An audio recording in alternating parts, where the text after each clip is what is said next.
तुम सांस ले रहे हो, लेकिन क्या तुम जानते हो कि सांस कहाँ से आ रही है? तुम जी रहे हो, लेकिन क्या तुम्हें पता है कि जीवन तुम तक किस रास्ते से पहुंच रहा है?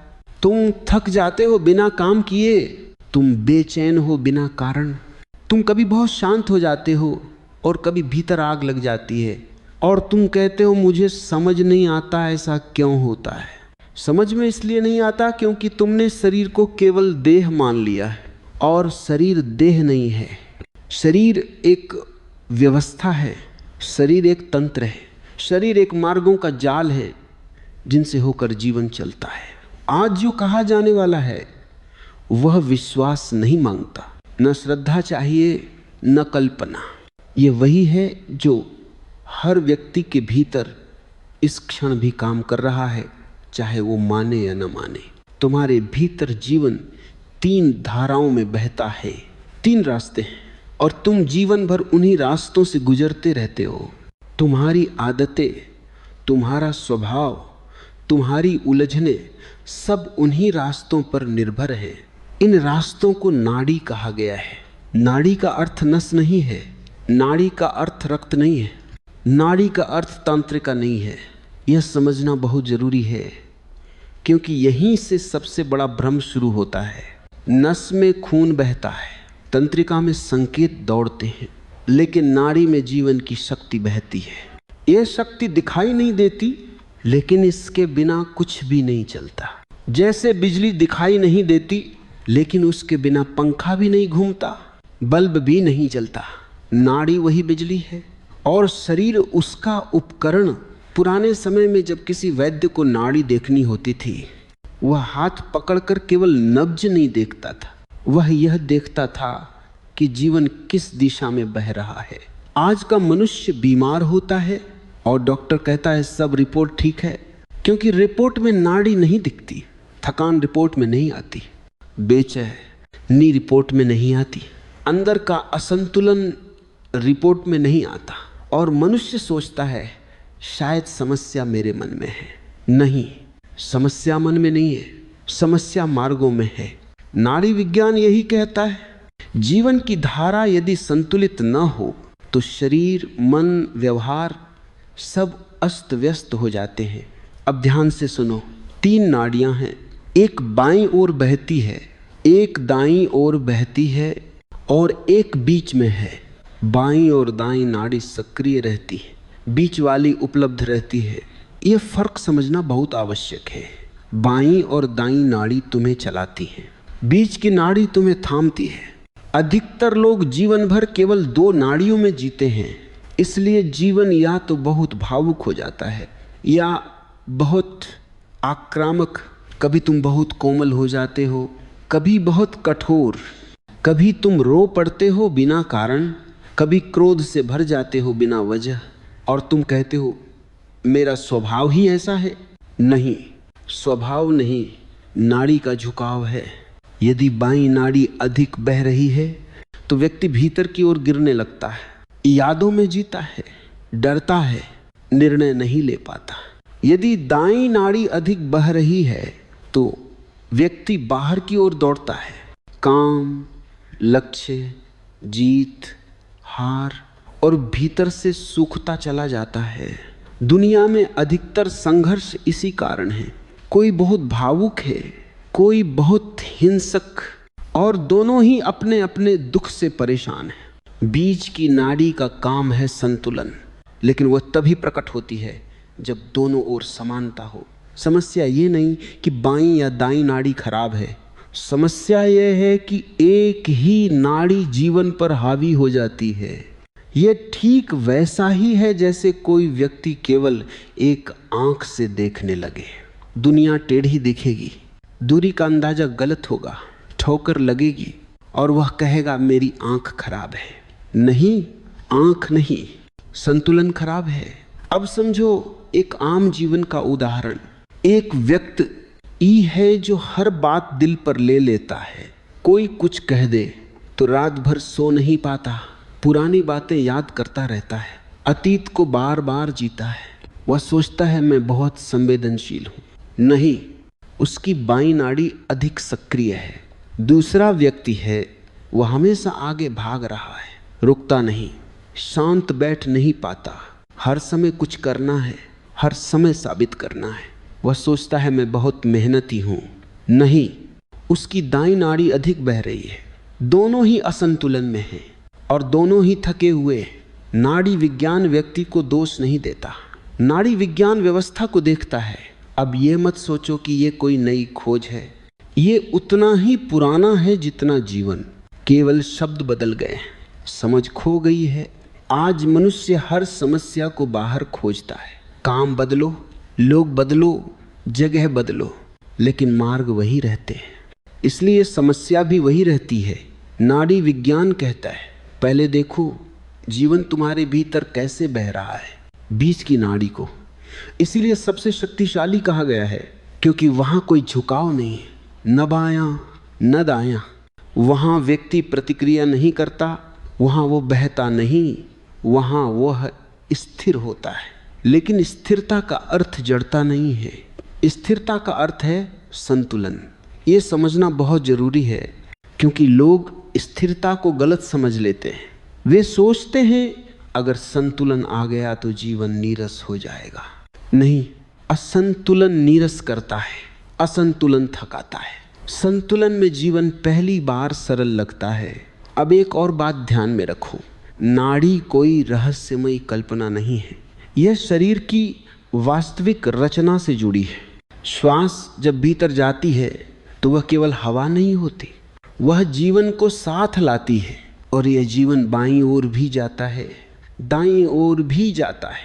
तुम स्वयं देख सकते हो, कभी तुम्हारी बाईं नासिका अधिक चलती है, कभी दाईं।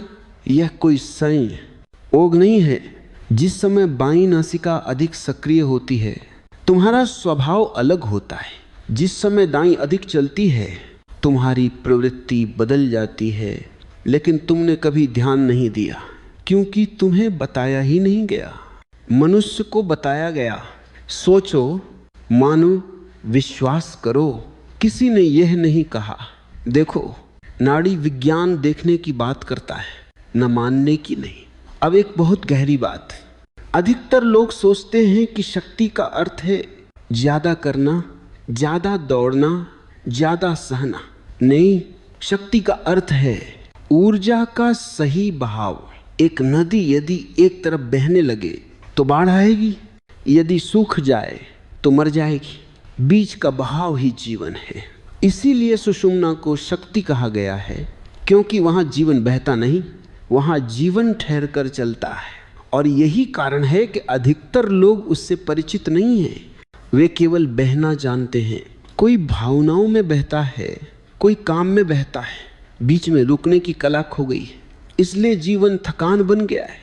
नाड़ी विज्ञान कोई उपदेश नहीं देता, वह केवल एक बात कहता है, जीवन की धाराओं को समझो और समझ ही परिवर्तन है। यहाँ किसी मंत्र की जरूरत नहीं, किसी कल्पना की जरूरत नहीं, केवल इतना जान लेना कि तुम्हारे भीतर क्या हो रहा है। तुमने कभी देखा है, कभी तुम्हारा मन अचानक भारी हो जाता है, बिना किसी कारण, कोई घटना नहीं घटी होती, कोई नुकसान नहीं हुआ होता, फिर भी भीतर कुछ बैठ जाता है। तुम अकेले बैठते हो और अतीत अपने आप सामने आ खड़ा होता है, पुरानी बातें, पुराने चेहरे, पुराने घाव, और तुम सोचते हो मैं तो अभी ठीक था, फिर ये सब कहाँ से आ गया। यहीं से बात शुरू होती है। जीवन केवल आगे बढ़ने का नाम नहीं है, जीवन भीतर लौटने का भी नाम है। लेकिन जब भीतर लौटना मजबूरी बन जाए तब वो पीड़ा बन जाता है। इड्डा नाड़ी भीतर की धारा है, यह शीतल है का कोमल है, ग्रहणशील है। ये तुम्हें रोकती नहीं, समेटती है, ये दौड़ाती नहीं, ठहराती है। इड्डा नाड़ी स्त्री तत्व की वाहक है। इसका अर्थ ये नहीं कि ये केवल स्त्रियों में होती है, हर पुरुष में भी स्त्री तत्व है और हर स्त्री में भी पुरुष तत्व। जो समझता है वही संतुलित रहता है। जब इड्डा नाड़ी सक्रिय होती है तब व्यक्ति भीतर की ओर झुकता है, वह स्मृति में रहता है, वह भाव में रहता है, वह कल्पना में रहता है। अब ये बात ठीक से समझ लो, भाव अपने आप में समस्या नहीं है, कल्पना अपने आप में रोग नहीं है। स्मृति अपने आप में बोझ नहीं है। समस्या तब होती है जब इड़ा नाड़ी जीवन पर अधिकार कर लेती है। ऐसे व्यक्ति को देखो, वह बहुत संवेदनशील होता है।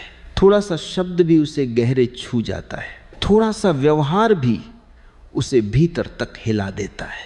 लोग कहते हैं यह बहुत नाजुक है, लोग कहते हैं यह बहुत भावुक है, पर सच ये है, यह व्यक्ति भावुक नहीं, असंतुलित है। इड्डा नाड़ी अधिक बहने लगे तो व्यक्ति अतीत में रहने लगता है। वह जो बीत चुका है वही उसका वर्तमान बन जाता है। तुमने देखा होगा कुछ लोग वर्षों पहले हुई बातों को आज भी ऐसे जीते हैं जैसे अभी अभी हुआ हो। वही शिकायतें, वही दुख, वही प्रश्न। वे कहते हैं मैं भूल नहीं पाता, लेकिन सच यह है वे भूलना नहीं जानते, क्योंकि उनकी ऊर्जा बाहर जाती ही नहीं। इड्डा नाड़ी भीतर की ओर बहती है। यदि वह संतुलित हो तो वह व्यक्ति को गहराई देती है, यदि वह असंतुलित हो तो वह व्यक्ति को डुबो देती है। अब एक और दृश्य देखो। एक व्यक्ति है जो हर समय कल्पनाओं में जीता है, वह वास्तविकता से दूर रहता है। वह सपनों में अच्छा है लेकिन जीवन में उलझा हुआ है।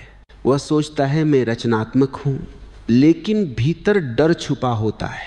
डर किस बात का? वास्तविकता का। इड्डा नाड़ी जब अत्यधिक होती है तो व्यक्ति बाहरी संसार से बचने लगता है। वह भीतर एक सुरक्षित दुनिया बना लेता है, पर वह सुरक्षा धीरे धीरे कारागार बन जाती है। ऐसे व्यक्ति को निर्णय लेने में कठिनाई होती है। वह टालता है, वह सोचता रहता है, वह संभावनाओं में उलझा रहता है, क्योंकि निर्णय लेना बाहर की ओर जाना है और इड्डा नाड़ी भीतर की ओर खींचती है। अब ध्यान से सुनो, ये कमजोरी नहीं है, ये झुकाव है। समाज इस झुकाव को समझता नहीं, इसलिए ऐसे लोगों को कमजोर कहा जाता है और वे खुद को कमजोर मानने लगते हैं। पर इड्डा नाड़ी वाले व्यक्ति में एक सुंदरता होती है। वह गहराई से महसूस करता है, वह दूसरों की पीड़ा को समझता है, वह करुणा से भरा होता है। लेकिन जब यह करुणा स्वयं पर अत्याचार बन जाए तब समस्या शुरू होती है। अब एक बहुत आम बात तुमने देखा होगा, कुछ लोग बहुत सोते हैं फिर भी थके रहते। नींद पूरी होती है पर ताजगी नहीं आती। क्यों? क्योंकि नींद केवल शरीर का विश्राम नहीं है, नींद ऊर्जा की दिशा से भी जुड़ी है। जब इड्डा नाड़ी अत्यधिक सक्रिय होती है तो नींद गहरी होती है लेकिन जागरण भारी होता है। व्यक्ति उठता है और दिन शुरू होने से पहले ही थका हुआ होता है। फिर वह कहता है मेरे भीतर कुछ नहीं है, मेरी ऊर्जा कम है। ऊर्जा कम नहीं है, ऊर्जा भीतर फंसी हुई है। इड्डा नाड़ी का काम है ग्रहण करना, लेकिन यदि केवल ग्रहण ही होता रहे और प्रवाह बाहर न जाए तो ठहराव सघन बन जाता है, जैसे पानी का तालाब। यदि उसमें आवक तो हो पर निकास न हो तो वह गंदा हो जाता है। इड्डा नाड़ी में यही होता है। अब एक और गहरी बात, इड्डा नाड़ी चंद्र से जुड़ी है, शीतलता, शांति, ठहराव। लेकिन चंद्र का एक स्वभाव है, वह प्रकाश नहीं देता, वह केवल प्रतिबिंब देता है। इसीलिए इड्डा प्रधान व्यक्ति अक्सर दूसरों की भावनाओं को अपने भीतर ले लेता है। वह दूसरों के दुख को अपना बना लेता है। वह बहुत जल्दी प्रभावित हो जाता है और फिर वह कहता है दुनिया बहुत कठोर है। नहीं, दुनिया वही है, तुम बहुत खुल गए हो। खुला होना सुंदर है, लेकिन बिना सीमा के खुला होना घाव बन जाता है। इड्डा नाड़ी का संतुलन सिखाता है, कैसे कोमल रहना है बिना टूटे। अब ये मत सोचो कि इड्डा नाड़ी को दबाना चाहिए, यह सबसे बड़ी भूल होगी, क्योंकि यदि इड्डा नाड़ी दबा दी तो व्यक्ति कठोर हो जाएगा, सूखा हो जाएगा, संवेदनहीन हो जाएगा। समाधान दमन नहीं है, समाधान संतुलन है। अब पूछोगे संतुलन कैसे?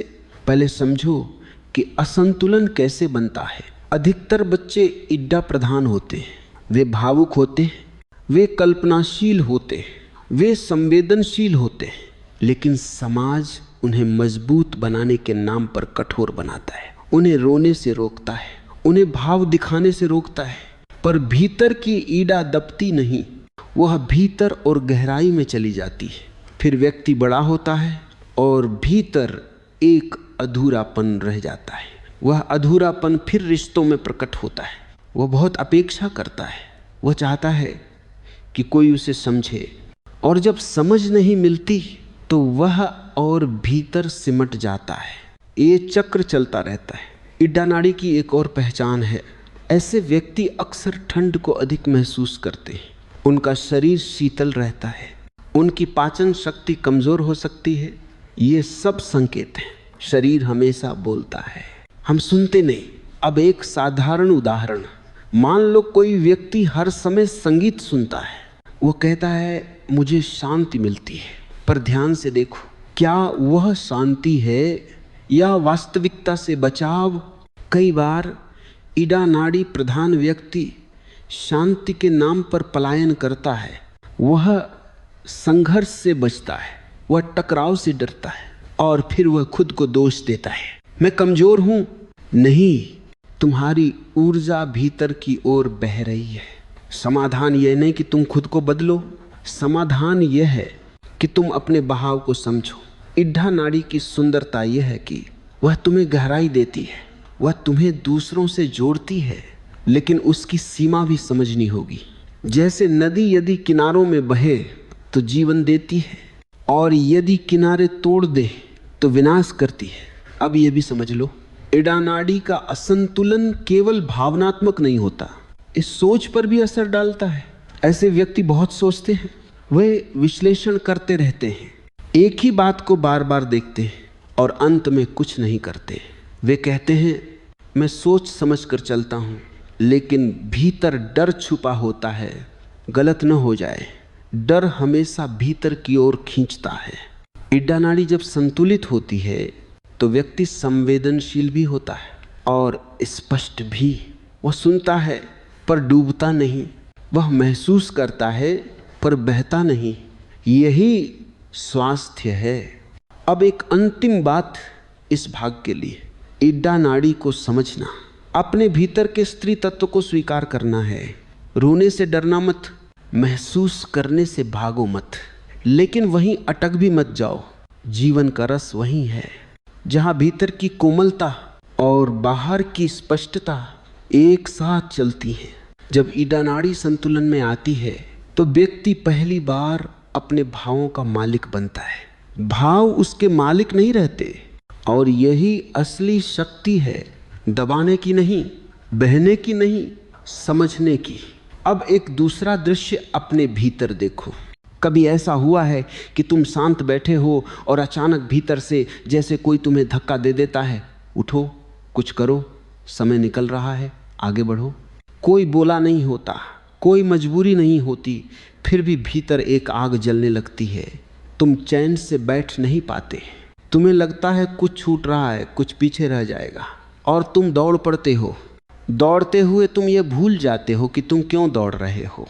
बस दौड़ते रहना ही जीवन बन जाता है। ये जो भीतर की आग है, ये पिंगला नाड़ी की आरा है। पिंगला नाड़ी बाहर की ओर बहती है, यह उष्ण है, तीव्र है, सक्रिय है। ये तुम्हें आगे धकेलती है, यह तुम्हें खड़ा करती है, यह तुम्हें लड़ने की ताकत देती है। इसके बिना जीवन ठहरा हुआ होगा, इसके बिना संसार नहीं बन सकता, इसके बिना कोई निर्माण नहीं हो सकता। लेकिन जब यही धारा सीमा लांघ जाती है तो निर्माण संघर्ष बन जाता है। पिंगला नाड़ी पुरुष तत्व की वाहक है। इसका अर्थ यह नहीं कि यह केवल पुरुषों में होती है, स्त्री में भी ये उतनी ही है। और जहाँ ये प्रबल हो जाती है वहाँ जीवन कठोर होने लगता है। अब ध्यान से देखो, पिंगला प्रधान व्यक्ति हमेशा भविष्य में रहता है। उसके लिए वर्तमान केवल एक सीढ़ी है, उसे अभी में कोई रस नहीं मिलता। वह सोचता है अभी मेहनत कर लो फिर सुख मिलेगा, लेकिन फिर वह क्षण कभी नहीं आता, क्योंकि पिंगला नाड़ी आगे ही आगे देखती है, उसे रुकना नहीं आता। ऐसे व्यक्ति के भीतर एक बेचैनी रहती है, वह चाहे जितना पा ले उसे कम लगता है। एक लक्ष्य पूरा होता है तो दूसरा खड़ा हो जाता है और वह कहता है मैं महत्वाकांक्षी हूँ। नहीं, वह असंतुलित है। महत्वाकांक्षा और बेचैनी में फर्क है। महत्वाकांक्षा में दिशा होती है, बेचैनी में केवल भागना होता है। पिंगला नाड़ी की एक पहचान यह है, ऐसे व्यक्ति को हार स्वीकार करना कठिन होता है। वह हमेशा जीतना चाहता है और जीत भी जाए तो चैन नहीं मिलता, क्योंकि भीतर शांति नहीं है। अब समाज इस प्रकार के व्यक्ति को बहुत सराहता है, कहता है ये बहुत कर्मठ है, ये बहुत तेज है, ये बहुत सफल है, लेकिन कोई यह नहीं देखता कि वह भीतर से कितना थका हुआ है। पिंगला नाड़ी अधिक सक्रिय हो जाए तो शरीर हमेशा तनाव में रहता है, मांसपेशियां कसी रहती हैं, श्वास तेज रहती है, नींद हल्की हो जाती है। ऐसे व्यक्ति को नींद तो आती है लेकिन गहराई नहीं आती। वह सोता है लेकिन भीतर का इंजन बंद नहीं होता, और सुबह उठते ही फिर वही दौड़। अब एक और बात समझो, पिंगला नाड़ी का संबंध सूर्य से है। उष्णता, प्रकाश, क्रिया। सूर्य जीवन देता है, लेकिन अधिक हो जाए तो जलाता भी है। इसलिए पिंगला की शक्ति जितनी आवश्यक है उतनी ही खतरनाक भी है। तुमने देखा होगा कुछ लोग हमेशा गुस्से में रहते हैं, छोटी बात पर भड़क जाते हैं, थोड़ी सी रुकावट उन्हें उग्र कर देती है। वे कहते हैं मेरा स्वभाव ही तेज है। नहीं, उनकी पिंगला नाड़ी अत्यधिक सक्रिय है। गुस्सा कोई अलग चीज नहीं है, गुस्सा ऊर्जा की अधिकता है जिसे दिशा नहीं मिली। जब ऊर्जा बाहर की ओर बहुत तेज बहती है तो वह टकराव चाहती है। इसलिए पिंगला प्रधान व्यक्ति को विवाद पसंद आता है, बहस, मुकाबला, चुनौती, उससे इनमें रस मिलता है, लेकिन भीतर वह अकेला होता है। अब ये मत सोचो कि पिंगला नाड़ी को रोकना चाहिए, यह भी उतनी ही बड़ी भूल है जितनी ईड़ा को दबाना। यदि पिंगला को दबा दिया जाए तो व्यक्ति कायर हो जाएगा, निर्णयहीन हो जाएगा, जीवन से भागने लगेगा। समस्या पिंगला में नहीं है, समस्या उसके अकेले शासन में है। अब एक साधारण उदाहरण, एक व्यक्ति सुबह उठते ही मोबाइल देखता है, काम की सूची बनाता है, पूरे दिन को पहले ही दिमाग में दौड़ा लेता है। वह सोचता है मैं व्यवस्थित हूं, पर भीतर क्या हो रहा है वह अभी जिया ही नहीं और दिन समाप्त हो गया। पिंगला नाड़ी भविष्य को इतना खींच लेती है कि वर्तमान सूख जाता है। अब एक और दृश्य, एक व्यक्ति हमेशा दूसरों को सुधारने में लगा रहता है। उसे लगता है लोग गलत हैं, व्यवस्था गलत है, सब कुछ ठीक करना जरूरी है। वह कहता है मैं सच के पक्ष में हूं, लेकिन सच ये है वो भीतर बेचैन है। पिंगला नाड़ी प्रधान व्यक्ति को हमेशा कुछ बदलना होता है, क्योंकि भीतर ठहराव नहीं है।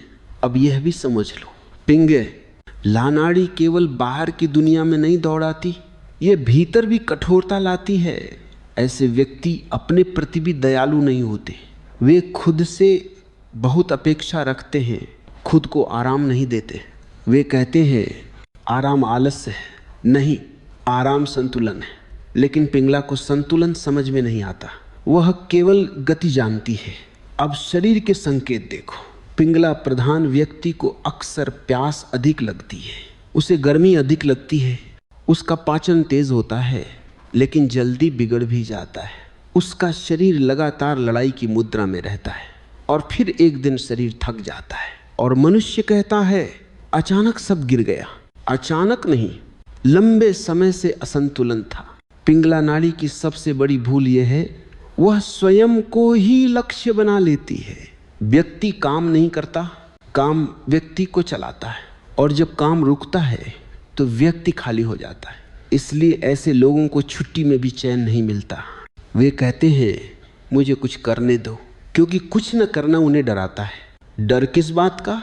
खुद से मिलने का। अब बहुत ध्यान से सुनो, पिंगला नाड़ी की शक्ति सही दिशा में हो तो वही व्यक्ति नेतृत्व देता है, वह साहस देता है, वह परिवर्तन लाता है। लेकिन जब वह संतुलन खो देती है तो वही शक्ति हिंसा बन जाती है। दुनिया में जितने युद्ध हुए हैं वे केवल हथियारों से नहीं हुए, वे असंतुलित पिंगला से हुए हैं। और जितने टूटे हुए लोग हैं वे भी इसी कारण हैं। अब समाधान क्या है? समाधान ये नहीं कि तुम धीमे हो जाओ, समाधान ये नहीं कि तुम कर्म छोड़ दो, समाधान ये है कि तुम अपने भीतर की आग को पहचानो। आग घर को गर्म भी कर सकती है और जला भी सकती है। फर्क केवल नियंत्रण का है।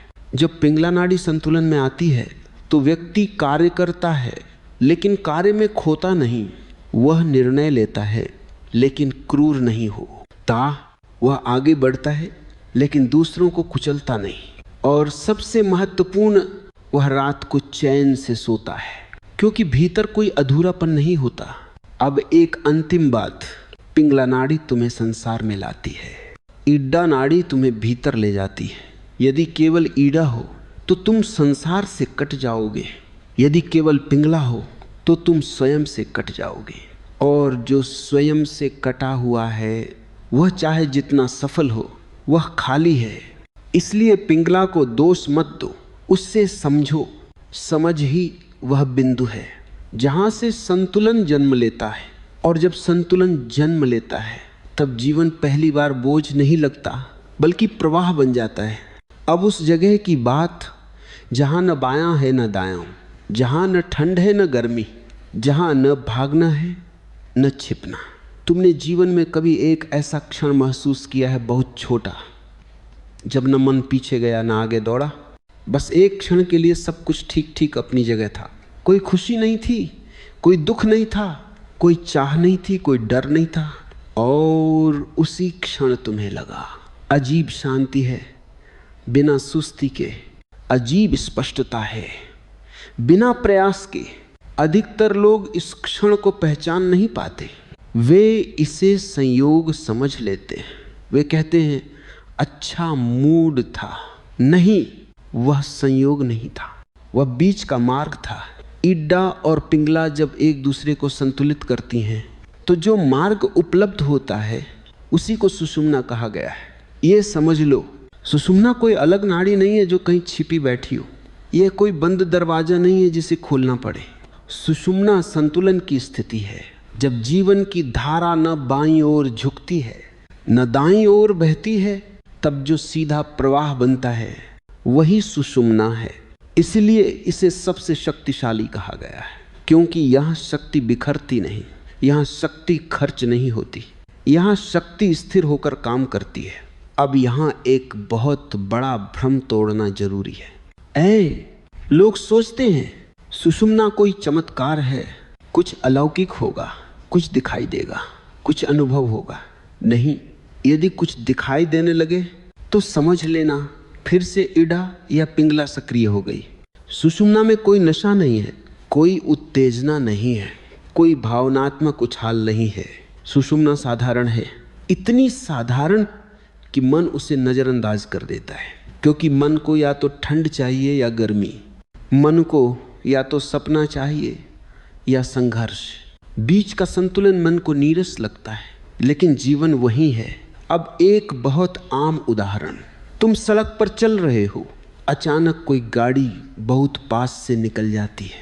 एक क्षण के लिए सब रुक जाता है, न विचार, न डर, न योजना, बस एक सीधा सजग क्षण। उस एक क्षण में तुम पूरी तरह मौजूद होते हो, न भीतर न बाहर, बस यहाँ। वही सुषुम्ना का क्षण था।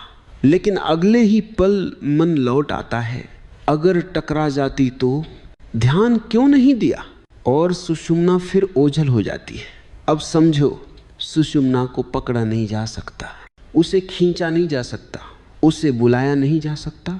वह तब आती है जब दोनों ध्रुव शांत होते हैं। इसीलिए जो लोग केवल ईड़ा से भरे हैं उन्हें सुषुम्ना डरावनी लगती है, और जो केवल पिंगला से भरे हैं उन्हें सुषुम्ना व्यर्थ लगती है। क्योंकि वहाँ न रोने का रस है न जीतने का, वहाँ बस होना है। अब एक और बात बहुत ध्यान से सुनो। सुषुम्ना का संबंध शरीर के सीधे खड़े होने से है। जब शरीर टेढ़ा है तो ऊर्जा भी टेढ़ी बहती है। इसीलिए पुराने समय में बैठने, चलने, खड़े होने सब पर इतना जोर था। यह शिष्टाचार नहीं था, यह विज्ञान था। जब शरीर सीधा होता है तो भीतर का मार्ग अपने आप उपलब्ध हो जाता है। तुम स्वयं देख सकते हो, जब तुम झुककर बैठे होते हो तो या तो उदासी आती है या सुस्ती। जब तुम अकड़ कर खड़े होते हो तो या तो गुस्सा आता है या बेचैनी। लेकिन जब शरीर सहज रूप से सीधा होता है तो न उदासी रहती है न आक्रामकता, तुम सहज होते हो। सुषुम्ना का पहला संकेत यही है, सहजता। कोई तनाव नहीं, कोई ढीलापन नहीं। अब लोग पूछते हैं सुषुम्ना क्यों जन्म से सक्रिय नहीं रहती? क्योंकि जीवन को सीखना होता है। बच्चा जब जन्म लेता है तो वह या तो भीतर की ओर होता है या बाहर की ओर। धीरे धीरे उसे दोनों का अनुभव होता है। संतुलन अनुभव से आता है, थोपी गई विधि से नहीं। इसीलिए जो लोग जबरदस्ती बीच का रास्ता पकड़ना चाहते हैं वे असफल होते हैं, क्योंकि उन्होंने किनारों को जाना ही नहीं। अब एक और भ्रम, लोग सोचते हैं सुषुम्ना सक्रिय होगी तो जीवन बदल जाएगा। नहीं, जीवन वही रहेगा, दुकान वही होगी, घर वही होगा, लोग वही होंगे। बदलेगा देखने का ढंग, और जब देखने का ढंग बदलता है तो जीवन अपने आप हल्का हो जाता है। सुषुम्ना का अर्थ है तुम जीवन से लड़ नहीं रहे और जीवन से भाग भी नहीं रहे, तुम जीवन के साथ हो। अब एक बहुत सामान्य समस्या लो। कोई व्यक्ति कहता है मैं बहुत उलझा हुआ हूँ, मुझे निर्णय नहीं सूझते। असल में वह एड़ा और पिंगला के बीच फंसा है। कभी भीतर जाता है, डर लगता है, कभी बाहर दौड़ता है, थक जाता है। बीच में ठहरने की कला खो गई है। सुषुम्ना निर्णय नहीं देती, वह स्पष्टता देती है, और स्पष्टता में निर्णय अपने आप निकल आता है बिना संघर्ष के। अब एक और दृश्य कभी तुमने देखा है, जब तुम बहुत थके होते हो और फिर भी कोई काम ठीक से कर लेते हो तो उसके बाद एक अलग तरह की शांति आती है। वह आराम से अलग होती है, वह संतोष है। वह संतोष सुषुम्ना का संकेत है, क्योंकि वहाँ काम हुआ पर कर्ता भारी नहीं हुआ। अब ये मत सोचो कि सुषुम्ना का अर्थ निष्क्रिय होना है, यह बहुत बड़ा भ्रम है। निष्क्रियता इड्डा का रोग है, अति सक्रियता पिंगला का रोग है। शूष उम्ना सक्रिय स्थिरता है, जैसे घूमता हुआ पहिया, बाहर से तेज, बीच में शांत। अब शरीर की भाषा देखो, जब सुषुम्ना उपलब्ध होती है तो श्वास अपने आप संतुलित हो जाती है, न बहुत गहरी न बहुत उथली, नासिका दोनों ओर समान चलती है। ये कोई साधना नहीं है, ये संकेत है। इसलिए पुराने वैद्य श्वास को देखते थे, नाड़ी को देखते थे, क्योंकि वहाँ झूठ नहीं होता। मन झूठ बोल सकता है, शरीर नहीं। अब एक बहुत जरूरी बात, सुषुम्ना कोई स्थायी अवस्था नहीं है, ये आती जाती है। जो इसे स्थायी बनाना चाहता है वह फिर से पकड़ने की कोशिश कर रहा है, और पकड़ना ही असंतुलन है। सुषुम्ना का स्वाद जीवन में धीरे धीरे बढ़ता है, जैसे जैसे व्यक्ति दोनों ध्रुवों को समझता है। इसलिए जो व्यक्ति अपने भावों से भागता है वह सुषुम्ना से दूर रहता है, और जो व्यक्ति केवल कर्म में डूबा है वह भी उससे दूर रहता है। बीच का रास्ता साहस मांगता है। साहस किस बात का? स्वयं के साथ रहने का। अब एक अंतिम दृश्य, मान लो तुम नदी के किनारे खड़े हो, एक ओर तेज बहाव है, दूसरी ओर गहरा ठहराव है, और बीच में जल का शांत प्रवाह है। यदि तुम केवल तेज बहाव में कूदोगे तो बह जाओगे, यदि केवल ठहरे पानी में जाओगे तो सड़न होगी। बीच में उतरना ही कला है। सुषुम्ना वही कला है, न कोई जादू न कोई रहस्य, सिर्फ संतुलन। और जो संतुलन को समझ लेता है उसके जीवन में फिर कुछ भी असहनीय नहीं रहता। कठिन होता है लेकिन बोझ नहीं बनता। अब बहुत धीरे चलो, क्योंकि यहाँ कोई नई जानकारी नहीं दी जा रही है। यहाँ वही उतरेगा जो पहले से समझ में आ चुका है। अक्सर लोग पूछते हैं तो अब करना क्या है?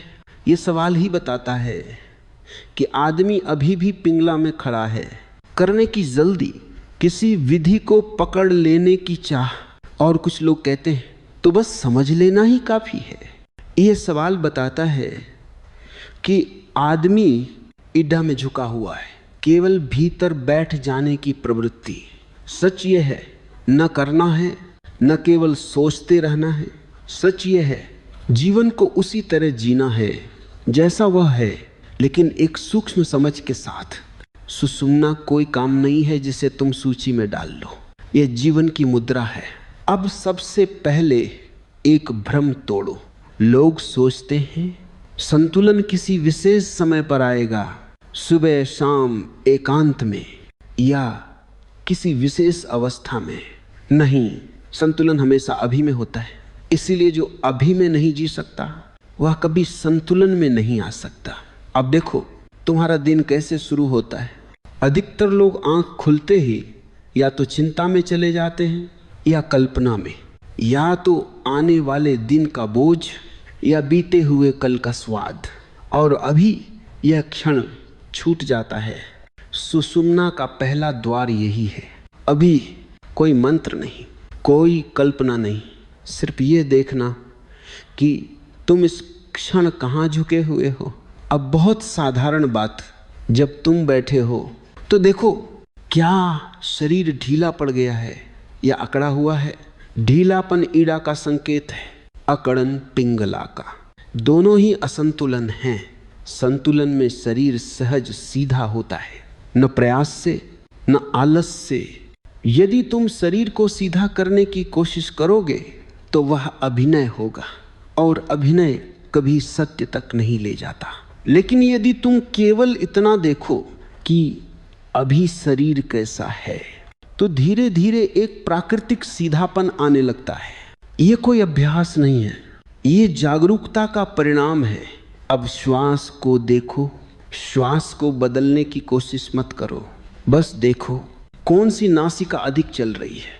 यदि बाईं चल रही है तो भीतर की ओर झुकाव है, यदि दाईं चल रही है तो बाहर की ओर दौड़ है। देखो, मैं देखो कह रहा हूं, करो नहीं, क्योंकि जैसे ही तुम करने लगते हो तुम फिर से किसी एक ओर झुक जाते हो। देखना संतुलन लाता है।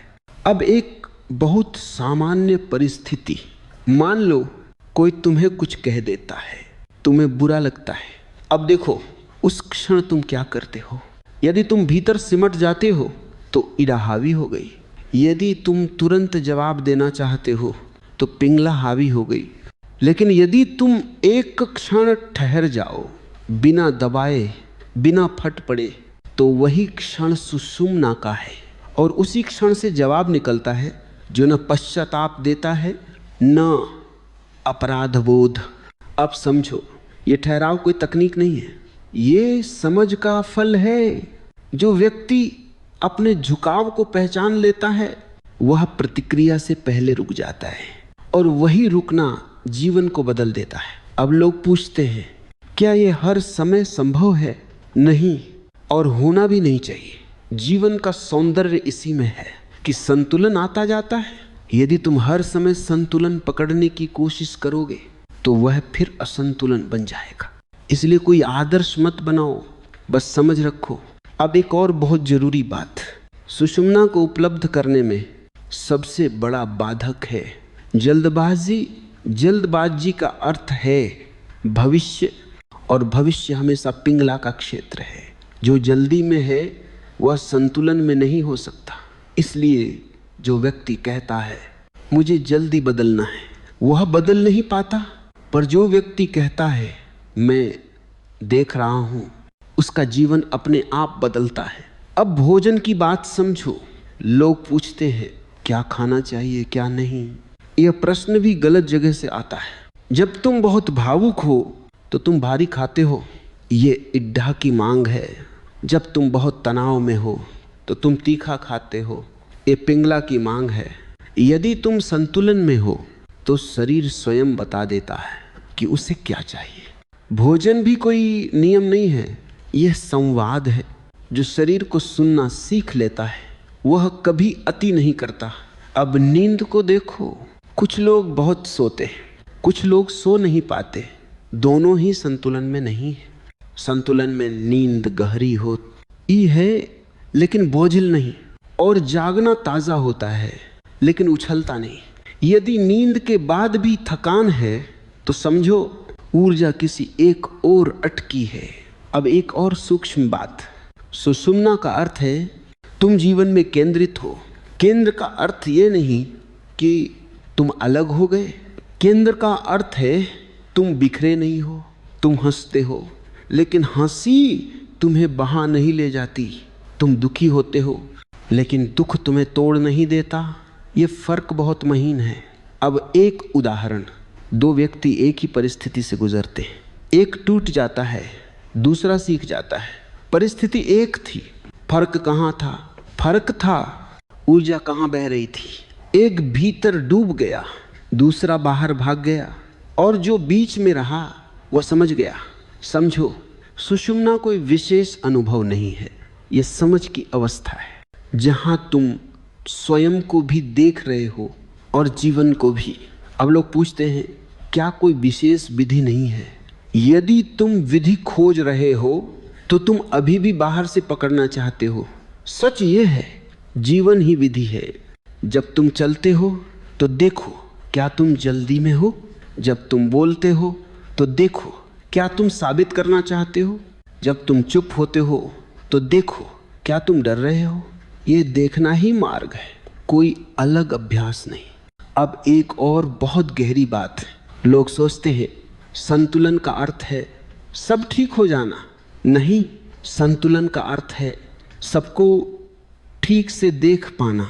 कठिनाई आएगी, हानि होगी, असफलता भी होगी, लेकिन वह तुम्हें अंधा नहीं करेगी। तुम गिरोगे लेकिन तुम बिखरोगे नहीं। यही अंतर है। अब एक अंतिम